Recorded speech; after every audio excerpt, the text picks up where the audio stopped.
Assalamualaikum warahmatullahi wabarakatuh. Berjumpa lagi dengan Mr. Ik. Dan di kesempatan kali ini kita akan belajar bareng tentunya untuk persiapan SKP Guru SD atau PGSD ya. Dan yang akan kita bahas kali ini adalah materi tentang kompetensi profesional PKN dan IPS. Oke, kita tidak akan lama-lama untuk opening. Yang penting silahkan tonton videonya sampai selesai. Oke, langsung nomor 1.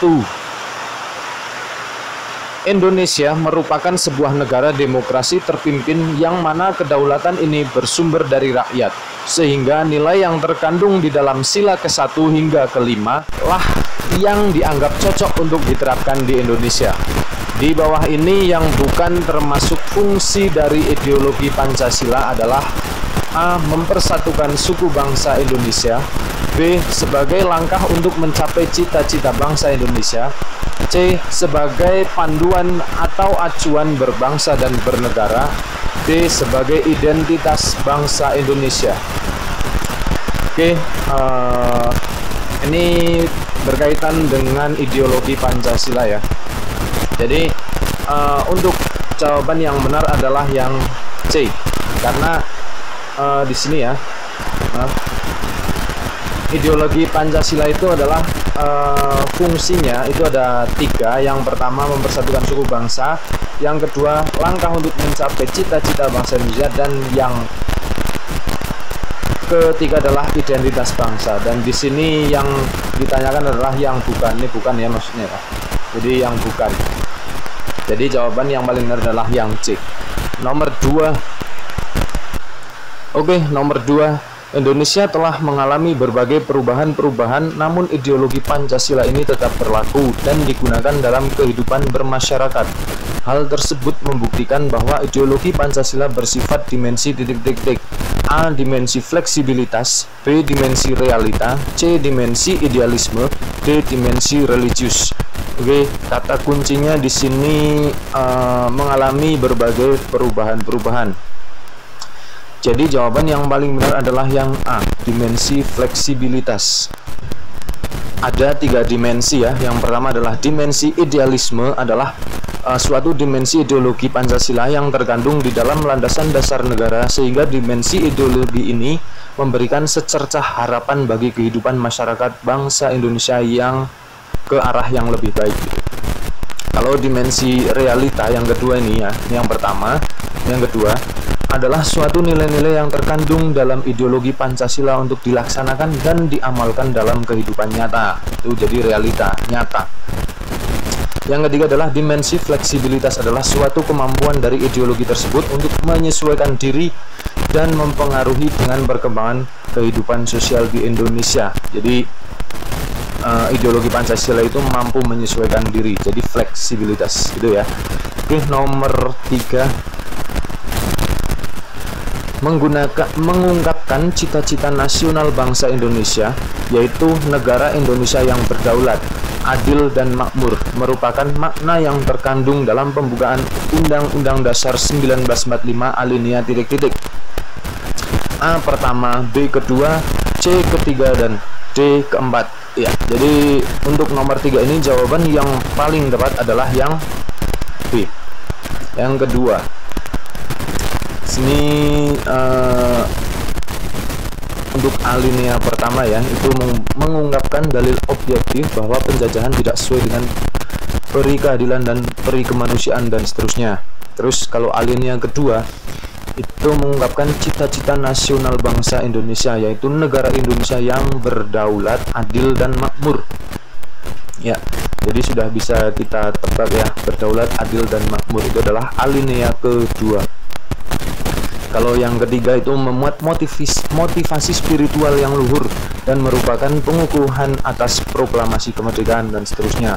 Kalau yang keempat itu menegaskan tujuan dan prinsip dasar untuk mencapai tujuan nasional, menegaskan bahwa bangsa Indonesia mempunyai fungsi yang sekaligus menjadi tujuan, menegaskan bahwa negara Indonesia berbentuk republik, dan menegaskan bahwa negara Indonesia mempunyai dasar falsafah Pancasila. Jadi kalau negara Indonesia yang berdaulat, adil, dan makmur adalah alinea kedua. Lanjut nomor 4, Deklarasi Universal Hak Asasi Manusia atau Universal Declaration of Human Rights adalah sebuah deklarasi yang diadopsi oleh Majelis Umum PBB pada 10 Desember 1948. Deklarasi ini merupakan pernyataan umum pertama dari masyarakat dunia tentang hak asasi manusia dan di dalamnya termuat 30 pasal. Deklarasi ini kemudian mengilhami lahirnya berbagai perjanjian internasional, kecuali A. Instrumen hak asasi manusia di tingkat regional, B. Konstitusi masing-masing negara, C. Menentukan hak dan kewajiban setiap negara, D. Undang-undang di masing-masing negara yang terkait dengan isu-isu hak asasi manusia.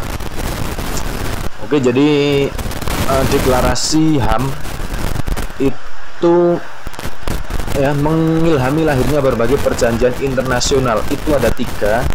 Yang pertama itu adalah instrumen hak asasi manusia, terus yang kedua adalah konstitusi masing-masing negara, dan yang ketiga adalah undang-undang masing-masing negara. Karena di sini kecuali, jadi jawabannya yang C, yang bukan ya. Oke. Lanjut nomor 5.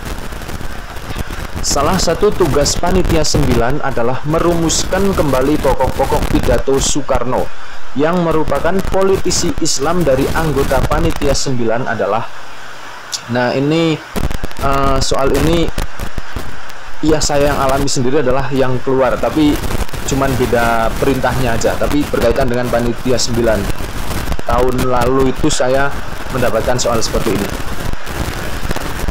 Opsi yang A, A. Maramis, B. Abdul Kahar Muzakir, C. Kiai Haji Wahid Hasim, D. Abi Kusno Cokro Sujoso.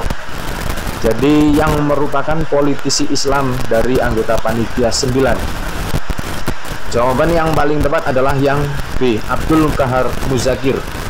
Jadi gini, kalau Panitia 9 itu ada tentunya 9 ya, anggotanya 9.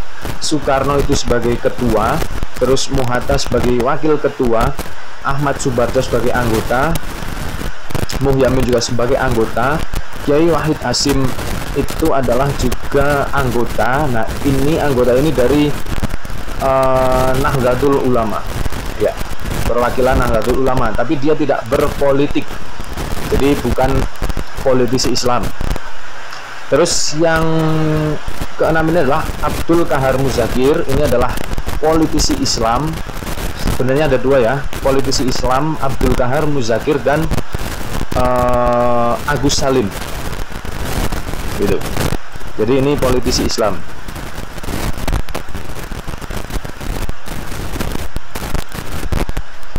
Terus yang ketujuh ada Abi Kusno Cokro Sujoso, itu dari perwakilan dari Muhammadiyah. Nah, terus Agus Salim itu politisi Islam, A. Maramis adalah anggota. Itu ya, bisa dipelajari buat persiapan. Lanjut nomor 6. Sengketa yang melibatkan antara Thailand dan Kamboja adalah untuk memperebutkan. Ini juga soal yang paling saya ingat dulu keluar nih ya. Katanya di SKD kemarin juga teman saya ada yang keluar seperti ini. Sengketa yang melibatkan antara Thailand dan Kamboja adalah memperebutkan. Opsi yang A, wihara, B, candi kuno, C, arca kuno, D, kuil. Jawaban yang paling tepat adalah D, kuil. Ya, teman-teman juga bisa browsing, silahkan. Sengketa yang melibatkan antara Thailand dan Kamboja itu adalah memperebutkan kuil, itu ya. Yang ketujuh, berikut ini adalah tujuan berdirinya ASEAN kecuali A. Mempercepat pertumbuhan ekonomi dan memajukan sosial budaya di Asia Tenggara, B. Memajukan perdamaian dan stabilitas kawasan dengan tetap menghormati keadilan dan penegakan hukum, C. Memajukan persiapan perang negara-negara ASEAN melawan penjajah dari kawasan benua lain, D. Memajukan kerjasama dalam bidang ilmu pengetahuan dan teknologi atau iptek. Jawaban yang benar adalah tujuan berdirinya ASEAN kecuali. Jadi yang C. Ya, jelas ya kalau ini. Lanjut nomor 8. Berikut ini yang bukan merupakan tujuan pengajaran globalisasi sebagai pengaruh tren globalisasi terhadap pembelajaran IPS. Yang A. Membantu siswa mengembangkan kemampuan pemahaman bahwa manusia memiliki saling ketergantungan. B. Membantu siswa bahwa sebagai bangsa memiliki masalah yang sama seperti kelebihan penduduk, pencemaran, dan kelaparan. Yang C. Membantu siswa mengembangkan kemampuan berpikir kritis terhadap masalah dan keterampilan menganalisis. Yang D. Menyikapi globalisasi dari segi keuntungan saja. Ini juga sudah jelas, jawaban yang benar adalah yang D, gitu ya. Oke, mungkin pembahasan soalnya itu dulu. Kita lanjutkan di kesempatan yang akan datang, di video-video yang akan datang. Dan kalau teman-teman ada request mau bahas soal apa, silahkan di kolom komentar. Yang penting seputar dengan keguruan. Kalau yang lain-lain saya takutnya malah salah sendiri ya. Jadi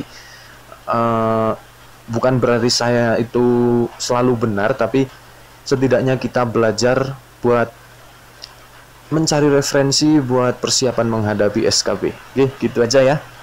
Mungkin dari saya, silahkan buat teman-teman cari referensi belajar sebanyak-banyaknya dari manapun, boleh dari YouTube, dari Google, dari buku, dan sebagainya. Oke, sekian dari saya, kurang lebihnya mohon maaf. Assalamualaikum warahmatullahi wabarakatuh.